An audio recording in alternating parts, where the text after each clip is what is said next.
Moi. Mä oon ollut yrittäjänä niin kauan, etten voisi enää kuvitellakaan olevani työntekijä. Syynä on yksinkertaisesti vapaus. Yrittäjänä saan valita asiakkaat, missä teen työt ja kuinka paljon niitä teen. En tietenkään ole täysin vapaa, mutta on paljon vapaampi kuin yksikään työssä käyvä duunari. Vapaana mukana tulee tietenkin myös vastuu. Kaikesta pitää huolehtia itse. Jos asiakas on tyytymätön, jos töitä ei ole tarpeeksi, tai jos lasku on maksettu myöhässä, niin vika löytyy aina peilistä. Se on rankkaa, mutta samalla se pitää mut keskittyneenä olennaiseen, eli asiakkaaseen ja asiakkaan tarpeisiin. Yrittäjyys opettaa nopeasti sen, että jokainen päätös näkyy omassa arjessa. Yrittäjänä et voi hukata aikaa turhaan puuhasteluun, koska oma elanto on suoraan kiinni siitä, miten tyytyväisiä asiakkaat on.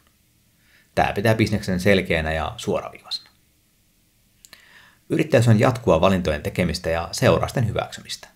Se ei ole pelkkää työntekoa, se on myös tapa elää, jossa jokainen valinta ja päätös muokkaa sua ja sun yritystä. Lopulta yrittäjyys on just sitä, mitä itse sitä teet. Kiitos kun katsot tämän videon. Jos tykkäsit tästä, niin laita kanava tilaukseen. Löydät lisää sisältöä mun kanavalta ja blogista. Kassakuohuja ja tulostulvia.